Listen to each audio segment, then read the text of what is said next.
Hello dear friends, welcome है आप सभी का तनु क्लासेस में। तो दोस्तों, कैसे हैं आप लोग? उम्मीद करता हूं आप लोग ठीक ही होंगे और स्वस्थ होंगे। तो आज के इस वीडियो में बिहार बोर्ड द्वारा जो 5 सेट जारी किया जाता है बायोलॉजी यानी जीव विज्ञान का, उसका हम लोग सेकंड सेट को कवर करेंगे। ठीक है, इससे पहले हम लोगों ने फर्स्ट सेट को कवर कर लिया है। जो नहीं कवर किए हैं वह चैनल का प्ले लिस्ट में जाकर के कवर कर सकते हैं। काफ़ी इंपॉर्टेंट सेट होता है ये बिहार बोर्ड द्वारा जो जारी किया जाता है। ठीक है, जैसे कि हम लोगों ने फर्स्ट सेट को कवर कर लिया है, तो आज हम लोग इसी तरह से क्या करेंगे, सभी सेट को कवर कर लेंगे। ठीक है, तो इसमें जो क्वेश्चन रहते हैं, जो ऑब्जेक्टिव क्वेश्चन यानी एमसीक्यू रहते हैं, वो काफी इंपॉर्टेंट रहते हैं, क्योंकि यहां से आपको डायरेक्टली बोर्ड एग्जाम में क्वेश्चन से पूछे जाते हैं। आपको 3 घंटे 15 मिनट का टाइम दिया जाता है। आपको दिशा निर्देश जारी किया जाता है कि परीक्षार्थी यथासंभव अपने शब्दों में ही उत्तर दें, यानी अपने लैंग्वेज में ही आपको उत्तर देने के लिए कहा जा रहा है। ठीक है, प्रत्येक क्वेश्चन के आपको दाहिने और अंक निर्दिष्ट रहते हैं, यानी कितना क्वेश्चन का मतलब जो क्वेश्चन रहेगा उसको आप सॉल्व करेंगे तो कितना मार्क्स से दिया जाएगा, ये भी आपको दिया जाता है। ये भी आपको दाहिनी और लिख करके बता दिया जाता है।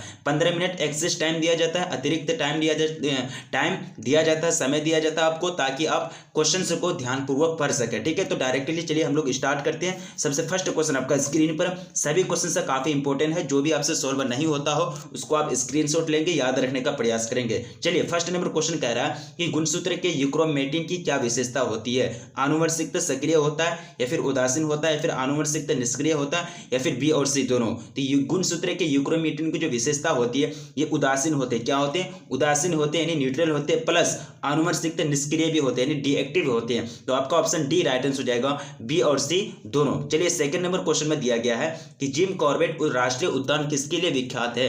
यानी जिम कॉर्बेट राष्ट्रीय उद्यान जो है ये किसके लिए फेमस है? ठीक है, राइनो के लिए, शेर के लिए, बाघ के लिए, या फिर काला बग के लिए? तो ये जो फेमस है बाघ के लिए। ठीक, किसके लिए? बाघ के लिए, टाइगर के लिए। ठीक है, तो आपका ऑप्शन सी राइट आंसर हो जाएगा सेकंड नंबर क्वेश्चन का। काफी सिंपल क्वेश्चन दिया गया है। ऐसे ही सिंपल क्वेश्चन आपको बोर्ड एग्जाम में पूछे जाएंगे, कोई टफ क्वेश्चन नहीं होगा।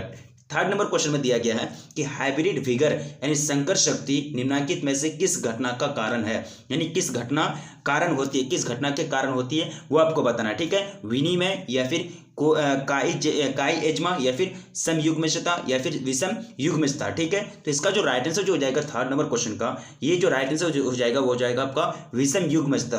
यानी विषम युग्मता के कारण क्या होता है कि हाइब्रिड विगर में क्या होती घटना होती है? यानी हाइब्रिड विगर क्या करा? हाइब्रिड विगर यानी संकर शक्ति निम्नलिखित में से किस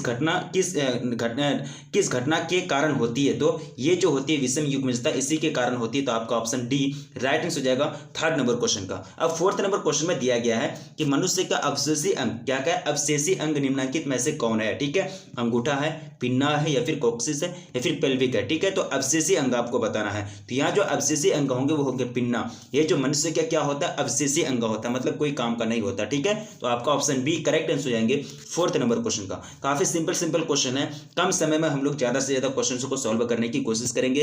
देखिए, क्वेश्चन नंबर 5 में दिया गया है कि ह्यूमोकोरियल क्या है? कि ह्यूमोकोरियल अपरा निम्नलिखित में से किसमें पाया जाता है? शशक में, मनुष्य में, घोड़ा में, या फिर इनमें से सभी? तो ये जो पाए जाते हैं ये तीनों में पाए जाते हैं, शशक में भी, मनुष्य में भी, घोड़ा में भी। तो ऑप्शन डी आपका राइट आंसर हो जाएगा, इनमें से सभी। क्या हो जाएगा? इनमें से सभी, यानी ऑल ऑफ दिस आपका डी राइट आंसर हो जाएगा पांचवें नंबर क्वेश्चन का। अब देखिए, क्वेश्चन नंबर 6 में पूछा गया है कि कौन सा परागणकर्ता पुष्प की गंध से आकर्षित नहीं होती है? शलभ, या फिर तितली, या फिर पक्षी, या फिर चमगादड़? यानी पुष्प की गंध यानी फूल की जो सेंट होती है उसकी ओर आकर्षित नहीं होती है। तो ये है शलभ, ये जो है पुष्प की गंध की ओर आकर्षित नहीं होती है। आपका ऑप्शन ए राइट आंसर हो जाएगा। क्या हो जाएगा? ऑप्शन ए बिल्कुल राइट आंसर हो जाएगा 6 नंबर क्वेश्चन का। अब देखिए, क्वेश्चन नंबर 7 में पूछा गया है कि मनुष्य के मात्रात्मक, क्या क्वेश्चन पूछा गया है कि मनुष्य के मात्रात्मक लक्षण का एक उदाहरण कौन सा है? ठीक है, आंखों का रंग, या फिर त्वचा का रंग, बाल का रंग, या फिर नाक का आकार? ठीक है, तो मात्रात्मक लक्षण के अंतर्गत जो आएंगे वो आएंगे आपका त्वचा का रंग, यानी कलर ऑफ स्किन। ये किसका उदाहरण है? मात्रात्मक लक्षण का उदाहरण है। ऑप्शन बी आपका राइट आंसर हो जाएगा 7th नंबर क्वेश्चन का। अब देखिए, क्वेश्चन नंबर 8 क्वेश्चन पूछा गया कि वह कारक या वह एजेंट जो कैंसर पैदा करता है उसे क्या कहते हैं? यानी वह एजेंट, वह कारक जिसके कारण कैंसर होता है उसको क्या कहते हैं? क्या कहते हैं? कार्सिनोमा, या फिर कार्सिनोजन, या फिर ऑन्कोजिन, या फिर मेटास्टेसिस। ठीक है, तो इसको जो कहते हैं इसको कहते हैं, क्या कहते हैं? कार्सिनोजन। क्या कहते हैं इसको? कार्सिनोजन, यानी आपका ऑप्शन बी राइट आंसर हो जाएगा 8 नंबर क्वेश्चन का। नेक्स्ट क्वेश्चन देखेंगे, क्वेश्चन नंबर 9 में पूछा गया है कि न्यूक्लिक अम्ल कितने प्रकार के होते हैं, यानी न्यूक्लिक एसिड जो होते हैं वो कितने टाइप के होते हैं। तो ये जो होते हैं 2 प्रकार के होते हैं। कितने प्रकार के? 2 प्रकार के होते हैं। ऑप्शन बी आपका राइट आंसर हो जाएगा। देखिए क्वेश्चन नंबर 10 में पूछा गया है कि एक पारितंत्र में पहला ट्रॉफिक स्तर होता है, ठीक है, प्राथमिक उत्पादक, द्वितीयक उत्पादक या फिर प्राथमिक उपभोक्ता या फिर द्वितीयक उपभोक्ता। तो ये जो होते हैं ये होते हैं प्राथमिक द्वितीयक उत्पादक, यानी जो द्वितीयक उत्पादक होते हैं वो एक पहला होता है, यानी पहला ट्रॉफिक स्तर होता है किसमें? एक पारितंत्र में, यानी एक इकोसिस्टम में। तो आपका ऑप्शन बी राइट आंसर हो जाएगा 10 नंबर क्वेश्चन का। देखिए क्वेश्चन नंबर 11 क्वेश्चन पूछा गया है कि कोशिकीय जिनका नाम बताइए जो सक्रिय होने पर कैंसर का कारण बन सकते हैं, ठीक है, कैंसर का कारण बन सकते हैं, काउज बन सकते हैं, ठीक है।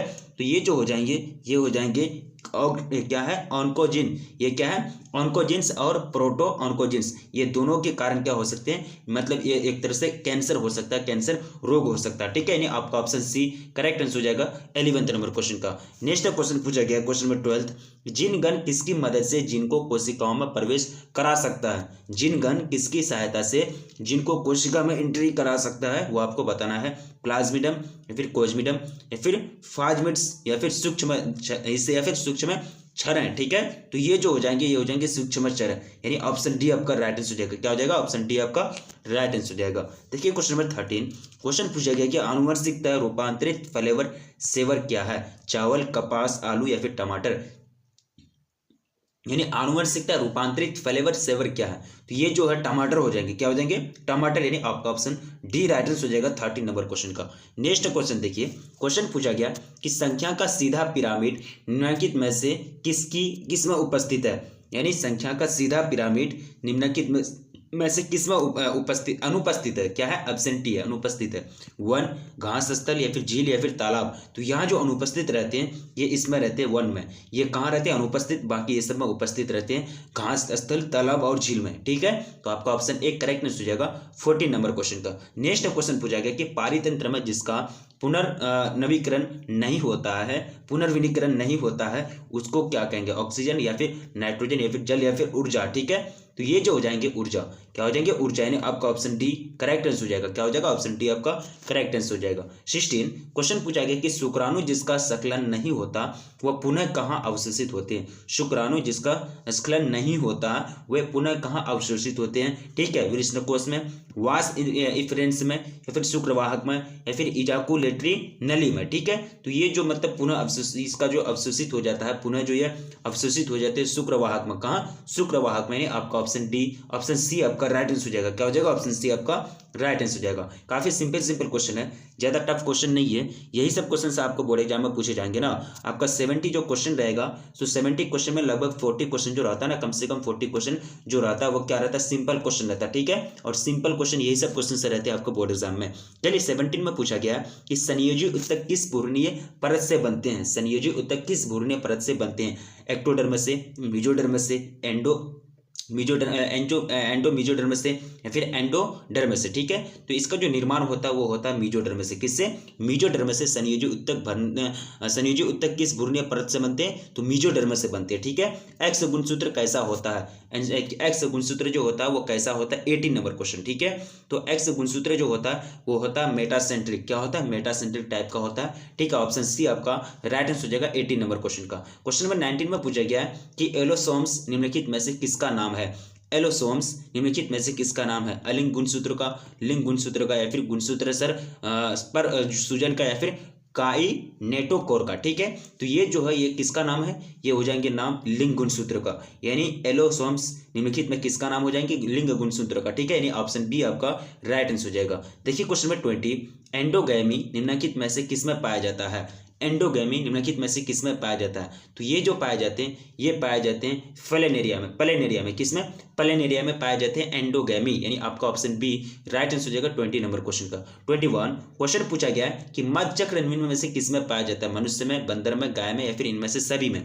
तो मध्य चक्र जो पाया जाती है गाय में, यानी काउज में पाया जाता है। किसमें? गाय में पाया जाता है। किसमें? गाय में। ये बार बार पूछा जा चुका क्वेश्चन है, आपका मॉडल सेट में भी आया था 2022 का, ठीक है। देखिए रन क्या है कि रणथंभौर यानी रणथंभौर राष्ट्रीय उद्यान जो है वो कहाँ है? रणथंभौर राष्ट्रीय उद्यान नेशनल पार्क जो ये कहाँ है, गुजरात, राजस्थान, उत्तर प्रदेश या फिर मध्य प्रदेश। तो ये जो आते हैं ये आते हैं राजस्थान के अंतर्गत। राजस्थान के अंतर्गत रणथंभौर राष्ट्रीय उद्यान है, स्थित है, ठीक है, यानी ऑप्शन बी आपका राइट आंसर हो जाएगा। 23 क्वेश्चन कह रहा है कि इनमें से स्थानिक पौधा कौन सा है, इनमें से स्थानिक पौधा कौन सा है, ठीक है, रिक्सिया डिस्कलर या फिर मार्केंसिया पोलीमोर या फिर साइनोडोन डेक्टाइलोन या फिर नेपथेस खासियाना, ठीक है। तो ये काफ़ी इंपॉर्टेंट क्वेश्चन है और ये आपको पूछा गया है कि स्थानिक पौधा कौन सा है।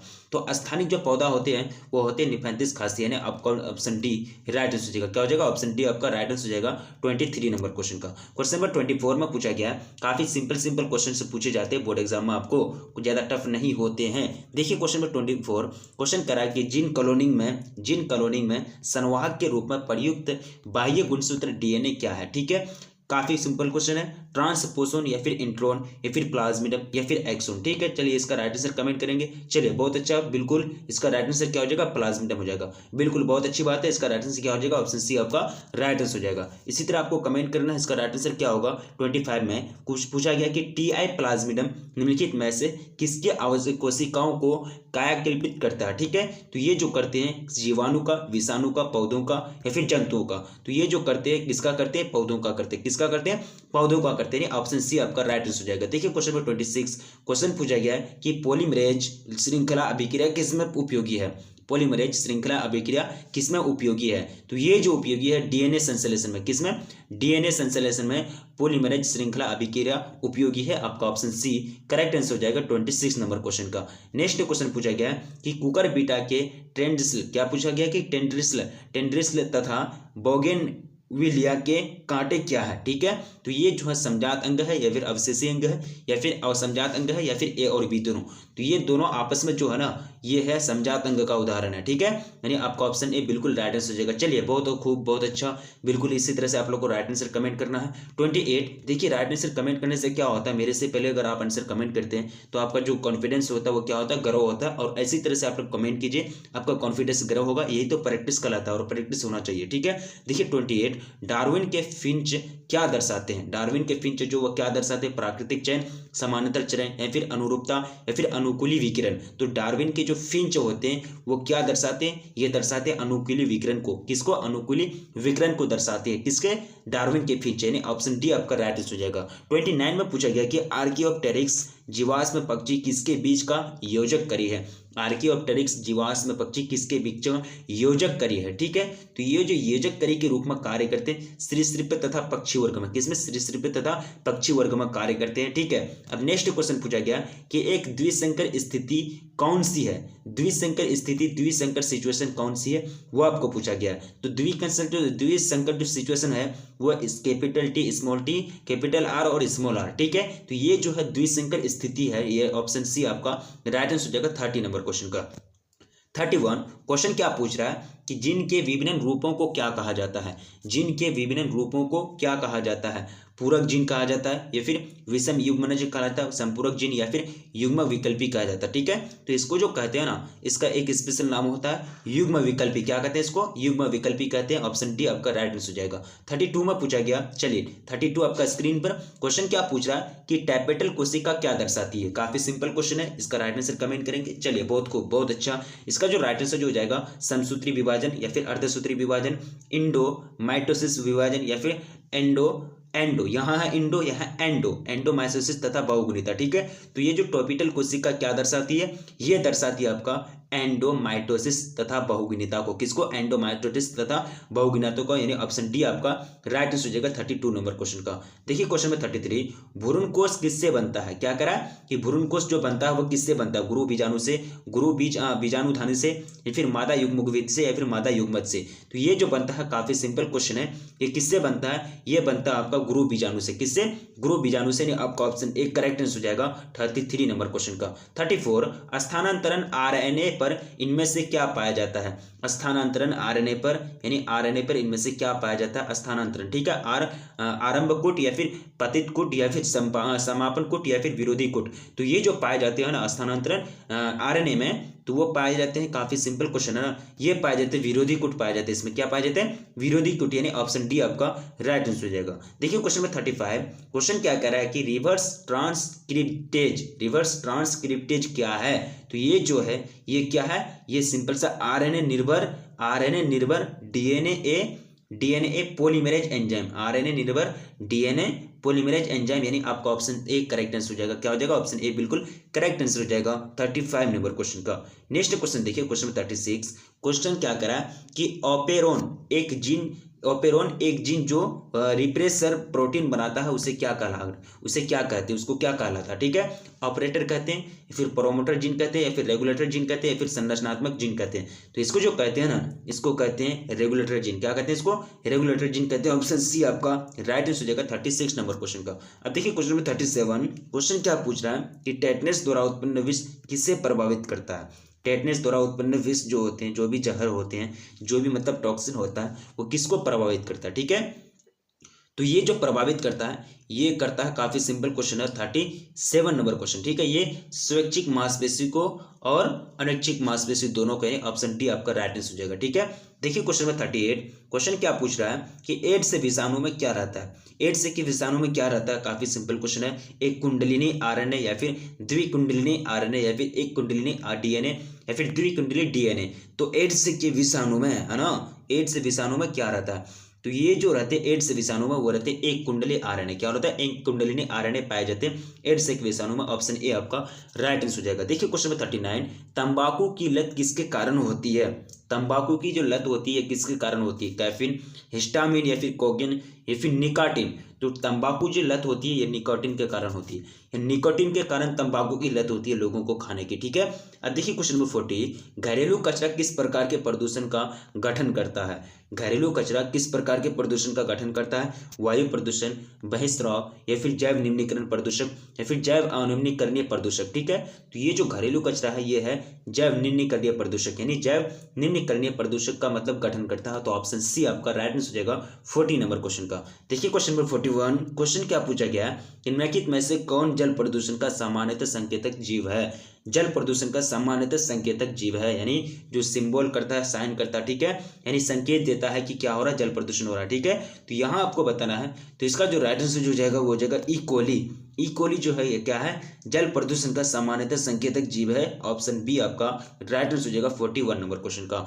नेक्स्ट क्वेश्चन देखिए, बॉम्बे डक क्या है? बॉम्बे डक क्या है वो आपको बताना है। ठीक है, झींगा है, मछली है, या फिर जलीय पक्षी है, या फिर समुद्री घोंघा है। ठीक है, तो ये जो है ये आपका मछली, यानी क्या है? मछली का प्रकार है। नेक्स्ट क्वेश्चन देखिए, लाइसिन से प्रचुर शक्ति रत्न तथा प्रोटीना इनमें से किसकी किस्म है? ठीक है, चावल की, गेहूं की, कपास की या फिर मक्का की। तो ये जो किस्म है ये किस्म है मक्का की। किसकी? मक्का की किस्म है। ठीक है, तो ऑप्शन डी आपका राइट आंसर हो जाएगा। क्या हो जाएगा? ऑप्शन डी आपका राइट आंसर हो जाएगा। बैल का वीर्य किस में संचित होता है? ठीक है, तो ये जो होता है ये किस में होता है? ये होता तरल नाइट्रोजन में। किसमें? तरल नाइट्रोजन में, यानी लिक्विड नाइट्रोजन में। ठीक है, यानी ऑप्शन ए आपका राइट आंसर हो जाएगा 44 नंबर क्वेश्चन का। नेक्स्ट क्वेश्चन देखिए 45, रेशम के धागे में कौन सा प्रोटीन होता है? रेशम के जो धागे होते हैं उसमें कौन सा प्रोटीन पाया जाता है वो आपको बताना है। ठीक है, केराटिन या फिर अल्ब्यूमिन या फिर फिब्रोइन या फिर दोनों बी और सी। ठीक है, तो रेशम के धागे में जो पाए जाते हैं वो फिब्रोइन, क्या पाया जाता है? फिब्रोइन, यानी ऑप्शन सी आपका राइट आंसर हो जाएगा 45 नंबर क्वेश्चन का। देखिए क्वेश्चन नंबर 46, क्वेश्चन क्या कह रहा है कि लेडिंग कोशिकाएं क्या स्रावित करती है? फटाफट बताएंगे इसका राइट आंसर क्या होगा, आपको बताना है कमेंट सेक्शन में। कमेंट सेक्शन आपका खुला हुआ है। तो लेडिंग कोशिकाएं क्या स्रावित करती है? ये जो स्रावित करती है टेस्टोस्टेरोन, क्या? टेस्टोस्टेरोन स्रावित करती है, यानी ऑप्शन ए आपका राइट आंसर हो जाएगा 46 नंबर क्वेश्चन का। नेक्स्ट क्वेश्चन देखिए 47 आपका स्क्रीन पर। क्वेश्चन क्या पूछ रहा है कि मुखी गर्भनिरोधक निम्नलिखित में से किस संयोजन का बना होता है? ठीक है, तो ये जो बना होता है एस्ट्रोजन तथा प्रोजेस्टेरोन का बना होता है। ठीक है, यानी ऑप्शन डी आपका राइट आंसर हो जाएगा 47 नंबर क्वेश्चन का। नेक्स्ट क्वेश्चन पूछा गया कि डीएनए प्रतिकरण के दौरान लैंगिक स्ट्रैंड का निर्माण कैसे होता है? ठीक है, डीएनए प्रतिकरण के दौरान लैंगिक स्ट्रैंड का निर्माण जो होता है, ये जो कंस्ट्रक्शन होता है ये कैसे होता है? ठीक है, तो तो ये जो होता है ये होता है छोटे छोटे खंडों में, छोटे छोटे टुकड़ों में इसका निर्माण होता है। क्या होता है? छोटे छोटे खंडों में इसका निर्माण होता है। देखिए क्वेश्चन नंबर 49, फ्रेम विस्थापन उत्परिवर्तन कब होता है? फ्रेम विस्थापन उत्परिवर्तन कब होता है? जब बेस का विलोपन या निवेशन होता है, जब बेस का निवेशन होता है, जब बेस का विलोपन होता है, फिर जब फॉस्फेट जुड़ता है। तो ये जो होता है ना, ये होता है जब बेस का विलोपन तथा या निवेशन होता है। जब बेस का विलोपन या निवेशन होता है तब फ्रेम विस्थापन उत्परिवर्तन होता है। ठीक है, यानी ऑप्शन ए आपका राइट आंसर हो जाएगा। देखिए क्वेश्चन नंबर 50, वो बल परिकल्पना किसके द्वारा प्रस्तावित की गई? वो बल परिकल्पना किसके द्वारा प्रस्तावित की गई? क्रिक के द्वारा, नीरेनबर्ग के द्वारा, हॉले के द्वारा या फिर खुराना के द्वारा? तो ये जो प्रस्तावित की गई ये क्रिक के द्वारा, किसके द्वारा? क्रिक के द्वारा ये प्रस्तावित की गई थी। ठीक है, आरबीसी के पतन का कारण कौन सा है? ठीक है, आरबीसी के पतन का कारण कौन सा है? ठीक है, काफी सिंपल क्वेश्चन है। तो इसके जो पतन होते हैं आर्सेनिक यौगिक के कारण, यानी आर्सेनिक यौगिक है जिसके कारण आरबीसी का पतन होता है। ठीक है, यानी ऑप्शन ए आपका राइट आंसर हो जाएगा 51 नंबर क्वेश्चन का। देखिए क्वेश्चन नंबर 52, क्वेश्चन आपका स्क्रीन पर। क्वेश्चन क्या पूछ रहा है कि जल प्रस्फुटन किससे बनता है? ठीक है, तो ये हाइड्रिला से, जलकुंभी से, ट्रापा से या फिर प्लैंक्टोनिक शैवाल से। तो जल प्रस्फुटन जो बनता है ये किससे बनता है? ये बनता है प्लैंक्टोनिक शैवाल से। किससे? प्लैंक्टोनिक शैवाल से बनता है। ऑप्शन डी आपका राइट आंसर हो जाएगा। देखिए क्वेश्चन नंबर 53, क्वेश्चन पूछा कि मिट्टी का निर्माण किस प्रक्रिया से होता है? गलन, अपक्षय, मृदा जनन या फिर दोनों, बी और सी। ठीक है, तो मिट्टी का जो निर्माण होता है ना वो होता है अपक्षय से, यानी अपक्षय से मिट्टी का क्या होता है? मिट्टी का क्या होता है? निर्माण होता है। ये ऐसी प्रक्रिया है जिससे मिट्टी का निर्माण होता है। 53 ऑप्शन बी करेक्ट आंसर हो जाएंगे। देखिए क्वेश्चन नंबर 54 आपको पूछा गया कि जलोद उद्भिद की एक विशेषता क्या है?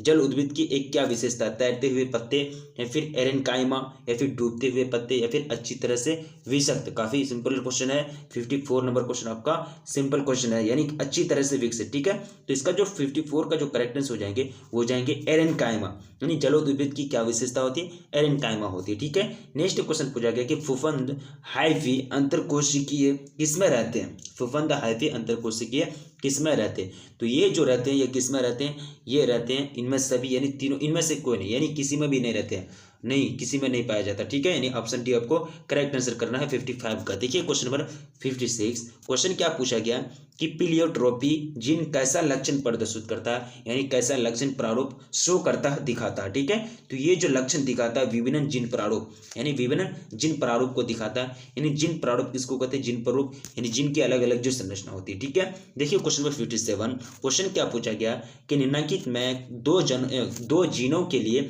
विषम युग्मजी जीव कैसा होगा? निम्नलिखित में दो जीनों के लिए विषम युग्मजी जीव कैसा होगा? ठीक है, यानी हाइब्रिडाइजेशन पूछा गया। तो ये जो होंगे small R capital R, small R capital Y, small Y. ठीक है, यानी यही होगा। ठीक है, ऑप्शन डी आपका राइट आंसर हो जाएगा। देखिए क्वेश्चन नंबर 58, निम्न में से कौन सा भारत का राष्ट्रीय जलीय पशु है? तो ये क्या हो जाएंगे? राष्ट्रीय जलीय पशु नदी डॉल्फिन। क्या हो जाएगा? नदी डॉल्फिन आपका ऑप्शन एक करेक्ट आंसर हो जाएंगे। देखिए क्वेश्चन नंबर 59, इन सीटू संरक्षण के अंतर्गत कौन शामिल नहीं है? इन सीटू संरक्षण के अंतर्गत कौन शामिल नहीं है वो आपको पूछा गया 59 नंबर क्वेश्चन में। तो ये जो शामिल नहीं है ये वानस्पतिक या प्राणी उद्यान, ये जो है इसमें शामिल नहीं होते। ठीक है, बाकी सब ये तीनों के तीनों जीव मंडल, संरक्षण क्षेत्र, राष्ट्रीय उद्यान और अभयारण्य ये शामिल होते हैं। आपका ऑप्शन बी करेक्ट आंसर हो जाएगा 59 नंबर क्वेश्चन का। नेक्स्ट क्वेश्चन देखिए क्वेश्चन नंबर 60 आपका स्क्रीन पर। क्वेश्चन पूछ रहा है कि आणविक कैंची जो डीएनए को विशिष्ट स्थल पर काटती है तो ये कौन सी है वो आपको बताना है। ठीक है, आपके सामने ऑप्शन रखा गया है। तो ये जो होते हैं ये होते प्रतिबंधन एंडो न्यूक्लियज, प्रतिबंधन एंडो न्यूक्लियज होते हैं। ठीक है, जो क्या करती है? डीएनए को विशिष्ट स्थल पर काटने का कार्य करती है। ये क्या है? आणविक कैंची है। ऑप्शन बी आपका करेक्ट आंसर हो जाएगा 60 नंबर क्वेश्चन का। नेक्स्ट क्वेश्चन पूछा गया है कि निम्नलिखित में से कौन SCID के लिए जीन थेरेपी में संवाहक के रूप में प्रयुक्त होता है? रिट्रो विषाणु, रोटा विषाणु, अरबो विषाणु या फिर परवी विषाणु। ठीक है, तो ये जो विषाणु का आपको टाइप दिया गया है तो यहाँ जो राइट आंसर हो जाएगा वो हो जाएगा रिट्रो विषाणु। क्या हो जाएगा? रिट्रो विषाणु क्या है? SCID के लिए जीन थेरेपी में संवाहक के रूप में प्रयुक्त होता है। ऑप्शन ए आपका करेक्ट आंसर हो जाएगा। क्या हो जाएगा? ऑप्शन ए आपका करेक्ट आंसर हो जाएगा 61 नंबर क्वेश्चन का। देखिए क्वेश्चन नंबर 62, क्वेश्चन क्या करे कि कौन सा मनुष्य में अवशेषी अंग है? अवशेषी अंग आपको पूछा गया है। तो यहाँ जो अवशेषी अंग हो जाएंगे, ये क्या हो जाएंगे, निकटेंकिंग झिल्ली, उसके बाद पुंछ, कशेरुक, उसके बाद अकल्च है। तो ये तीनों के तीनों जो है वो क्या अवशेषीय अंग है। तो इनमें से सभी आपको टिक कर देना है, राइट आंसर हो जाएगा इनमें से सभी, ऑल ऑफ दिस। देखिए क्वेश्चन नंबर 63, क्वेश्चन क्या करा कि बीटी कपास निम्नलिखित में से किसका प्रतिरोध करता है। बीटी कपास निम्नलिखित में से किसका प्रतिरोध करता है, कीटों से बीमारी, या फिर जीवाणु रोगजनक को, या फिर सूत्रकृमि परजीवी, या फिर फफूंद रोगजनक को। ठीक है, तो ये जो क्या करता है, मतलब प्रतिरोध करता है, उसका विरोध करता है। ठीक है, तो ये जो करता है ये कौन, कीटों से बीमारी, यानी बीटा कपास निम्नलिखित में से किसका प्रतिरोध करता है, कीटों से बीमारी होना, इनको मतलब दूर भगाता है, उनका प्रतिरोध करता है। ठीक है, तो ऑप्शन ए आपका राइट आंसर हो जाएगा 63 नंबर क्वेश्चन का। देखिए क्वेश्चन नंबर 64, पीसीआर में प्रयुक्त टीएक्यू पॉलीमेरेज का स्रोत कौन सा है, यानी इसका जो सोर्स है पीसीआर में प्रयुक्त जो टीएक्यू होता है, इसका मेन सोर्स आपको पूछा गया है। तो इसके जो सोर्स होते हैं ये होते हैं थर्मोफिलिक जीवाणु। क्या होते हैं, थर्मोफिलिक जीवाणु, यानी आपका ऑप्शन बी करेक्ट आंसर हो जाएगा। क्या हो जाएगा, ऑप्शन बी आपका करेक्ट आंसर हो जाएगा 64 नंबर क्वेश्चन का। नेक्स्ट देखिए क्वेश्चन नंबर 65, आनुवंशिक अभियांत्रिकी द्वारा इंसुलिन के उत्पादन में निम्नलिखित में से किसका उपयोग किया जाता है, राइजोबियम,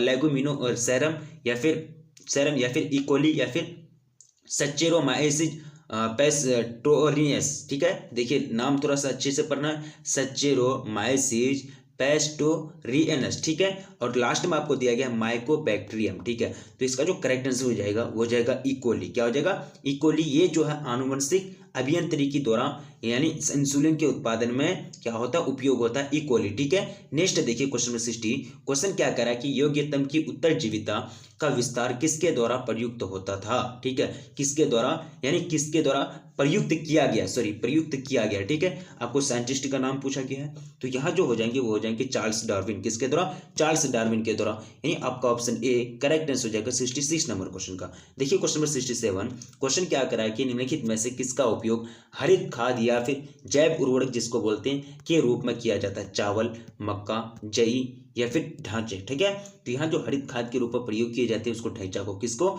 ढैंचा को। इसकी जो खेती होती है ना, ये क्या करती है, ढैंचा की खेती जो होती है ये मतलब खेत को एक जैव उर्वरक प्रदान करता है, यानी हरित कर देता है, उनको हरित खाद की तरह उसको एकदम हरा भरा कर देता है। ठीक है, नेक्स्ट क्वेश्चन देखिए क्वेश्चन नंबर 60, क्वेश्चन क्या करा कि निम्नलिखित में से कौन सा एक जीवाणुक कीटनाशक है, जीवाणुविक कीटनाशक। ठीक है, तो जीवाणुविक कीटनाशक जो हो जाएंगे वो हो जाएंगे बैसिलस थुरिनजिएंसिस। ये क्या है, जीवाणुविक कीटनाशक है। ऑप्शन सी आपका राइट आंसर हो जाएगा 68 नंबर क्वेश्चन का। देखिए क्वेश्चन नंबर 69, क्वेश्चन आपका स्क्रीन पर आपके समक्ष क्वेश्चन क्या करा है कि निम्नलिखित में से कौन होमोसेपियंस का प्रत्यक्ष पूर्वज है।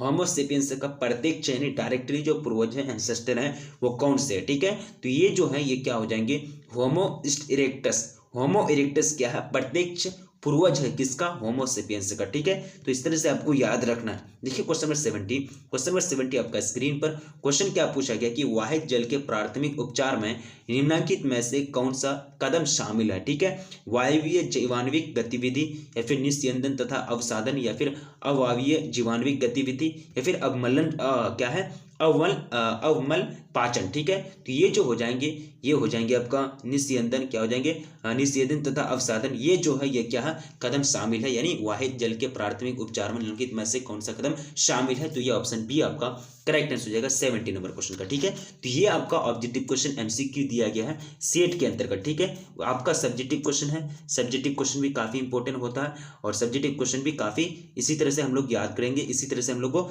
सभी सेट को कवर करना है। ठीक है, टोटल आपका एग्जाम काफी नजदीक आ चुका है, एग्जाम के लिए काफी टाइम बचा हुआ नहीं है, काफी आपका दिन गिन रहे हैं आप लोग। ठीक है, और आप महीना चलेगा ना, अब हम लोग दिन गिन रहे हैं, कुछ ही दिन बचा हुआ, इसलिए मैं चाहूंगा कि आप सभी क्वेश्चंस को कवर करेंगे, कोई भी क्वेश्चंस आपसे ना छूटे।